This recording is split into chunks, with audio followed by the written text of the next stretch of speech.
Bonsoir chez vous, je suis très heureuse de vous retrouver de nouveau dans Gospel Voice et j'espère que vous êtes bien installés devant votre petit écran pour suivre cette émission car celui que nous recevons est un auteur-compositeur et l'un des acteurs du Zouglou Gospel, un concept qui fait son chemin dans le milieu chrétien. Je vous laisse découvrir notre invité du jour.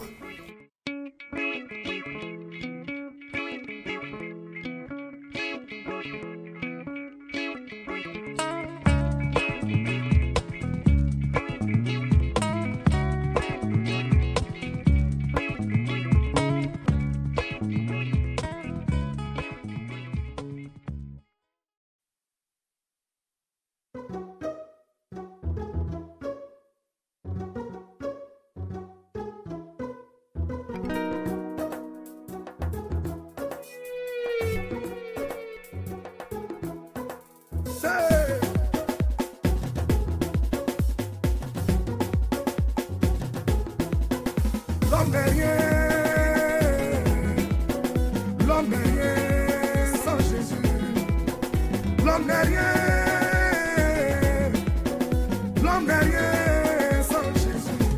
Tu vis la vie de Dieu sans penser au tout puissant Dieu, l'auteur de la vie, propriétaire de la santé. Quand je te vois vivre, j'ai l'impression que la vie tu l'achèterais en pharmacie. L'homme n'est rien. L'homme n'est vraiment rien sans Jésus. L'homme n'est rien. L'homme n'est rien sans Jésus.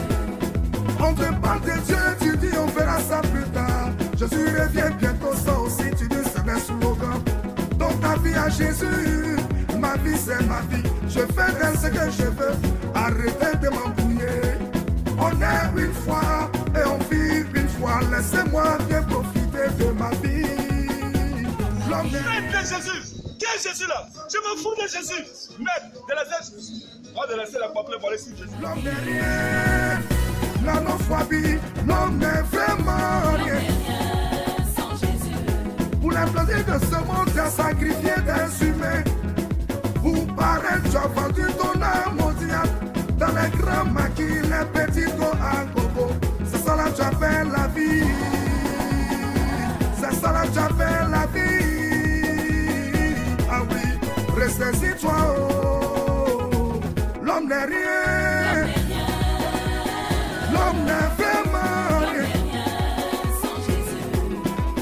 Avant toi, les gens ont vécu.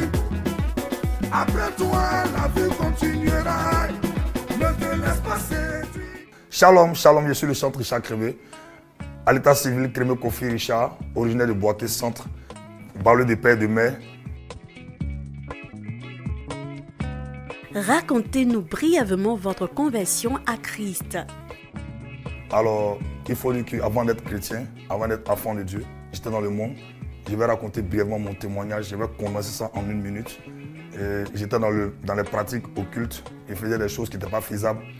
Par exemple, je vendais la drogue depuis la classe de CM2. Je commençais à vendre la drogue et je me suis proposé être le protocole de garde-corps d'un marabout. Quand j'ai commencé à chercher, je veux dire, un producteur avec mes amis les experts, on faisait le zouglou à cette période et c'était difficile.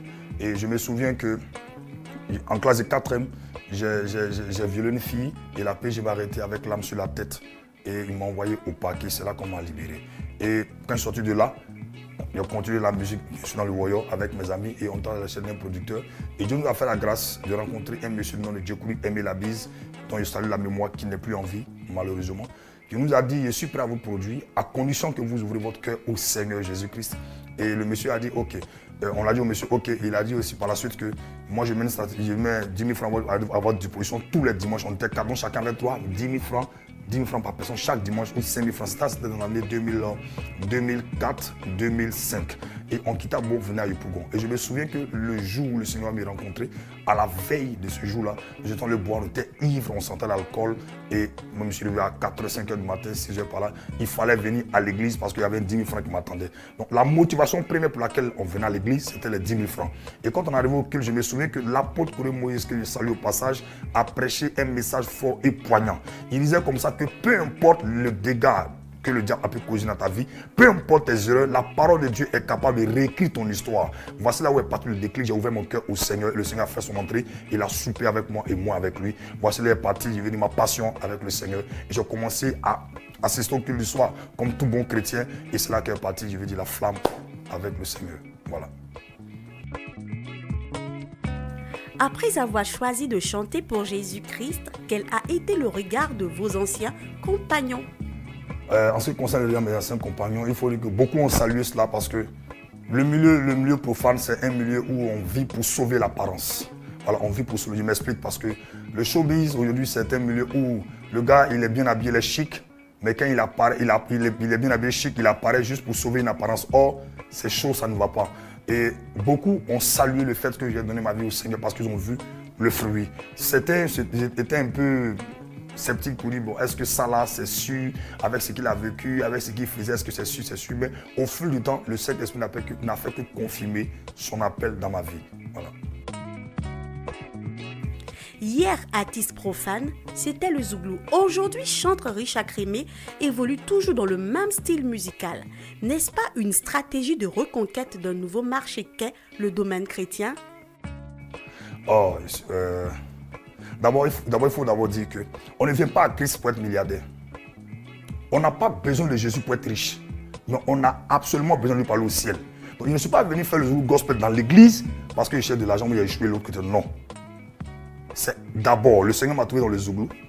Et étant en train de faire le Zouglou, j'ai trouvé bon pour moi, puisque c'est un appât. Enfin, c'est dans le style dans lequel le Seigneur m'a trouvé. Et le Zouglou étant l'identité culturelle de la Côte d'Ivoire, je me suis senti mieux à l'aise pour véhiculer le message de Christ. Donc, je ne suis pas venu faire le Zouglou gospel dans le milieu chrétien, dans le but de pouvoir avoir de l'argent. Non, ce n'est pas ça le but. Le but premier, c'est de présenter Christ qui est le véritable sauveur de l'humanité par ce fond musical que est le Zouglou gospel. Donc le Zouglou d'abord est un appart. Donc il rectifie pour dire que je ne suis pas venu dans la musique chrétienne pour avoir de l'argent. On n'a pas besoin de Jésus pour être riche, mais on a absolument besoin de lui parler au ciel.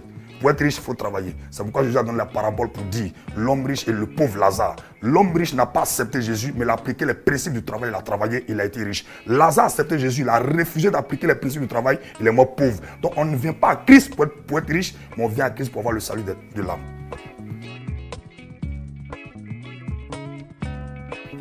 Êtes-vous le précurseur du Zouglou gospel? Merci pour la question.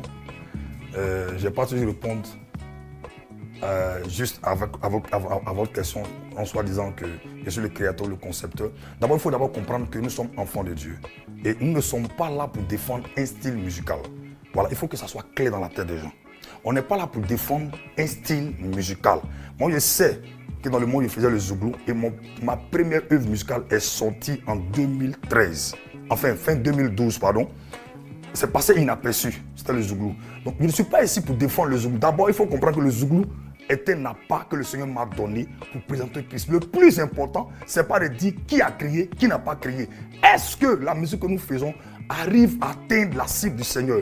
Est-ce que les âmes retournent au Seigneur? Est-ce que les cœurs sont fortifiés? Est-ce que les vies sont transformées? Voici le but premier. Qui a créé, qui n'a pas créé? Allons dans la parole de Dieu. Somme 24, verset 1. Il dit quoi? À l'Éternel la terre, tout ce qui a été sur la terre a été créé par l'Éternel. Donc Dieu est le créateur. C'est Satan qui est le pirate depuis l'origine. Donc celui qui se proclame créateur d'un style musical, je suis désolé, je ne suis pas là pour défendre un style musical. Je suis là pour présenter Christ par mon style musical, que le Zouglou gospel. Le Zouglou gospel est pour moi un appât pour présenter Christ. Imaginez-vous quelqu'un qui va pêcher du poisson. Il ne mettra pas de clous sur la maison.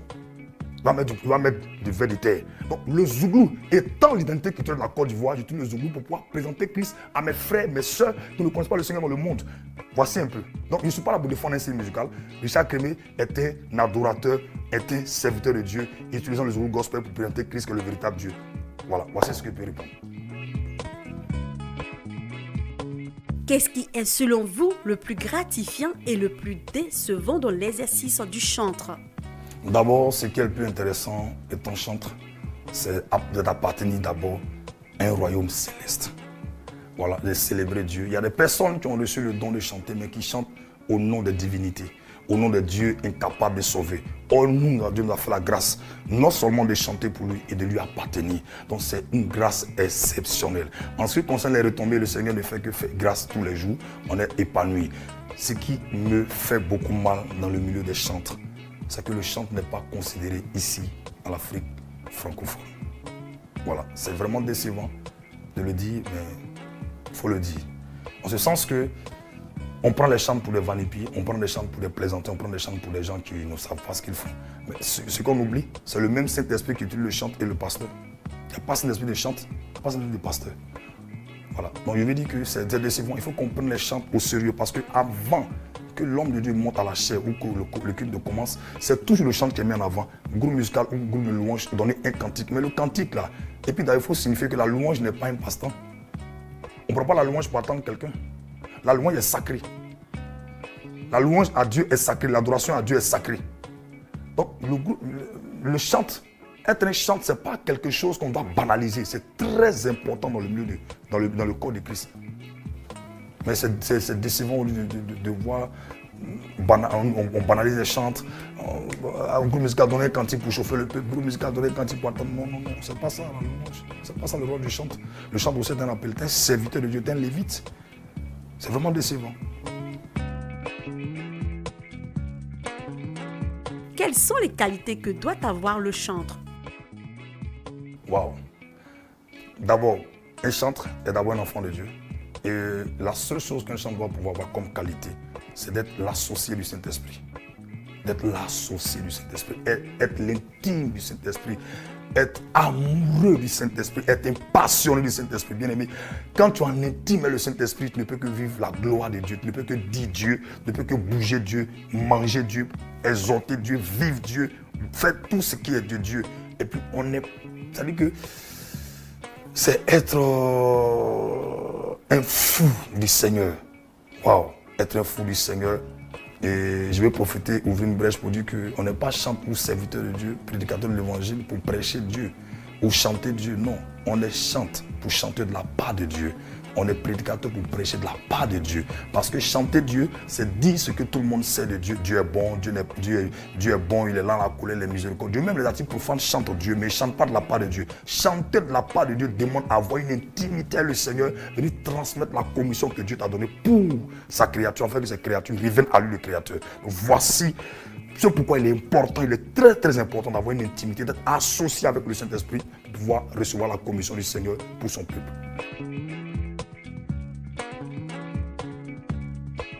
Un acapella de votre titre Liberté en Jésus. Je suis libre en lago, je suis libre en Jésus, je suis libre en Jésus. Oh. À jamais de ma vie, je suis libéré. Oui, je suis libre en lago. Quand j'étais dans le monde, j'étais lié. Je partais où je voulais, je faisais ce que je voulais. Oh. Les totems étaient mon quotidien. Il ne faut pas toucher, faut pas manger, faut jamais regarder. Même les nuits, je n'arrivais pas à dormir. J'adorais mes fétiches, les marabouts étaient mes compagnons. Un jour, on me parle de Jésus-Christ, qu'il est mort pour moi, son sang a coulé là-bas à Golgotha. Oh. TV chandelier, je suis libre en lago. Je suis libre en Jésus, je suis libre en Jésus. Oh. Je suis libre en Jésus. Sans lui, il n'y a pas d'espoir. Oh. Sans Jésus, il n'y a pas de salut. Je suis libre en Jésus. Votre mot de fin. Mon mot de fin, c'est d'abord dire à quelqu'un de nous attacher à cette parole que le Seigneur met à mon cœur. Selon Luc 6, verset 46, qui dit « Pourquoi m'appelez-vous Seigneur, Seigneur, et ne faites-vous pas ce que je dis ?»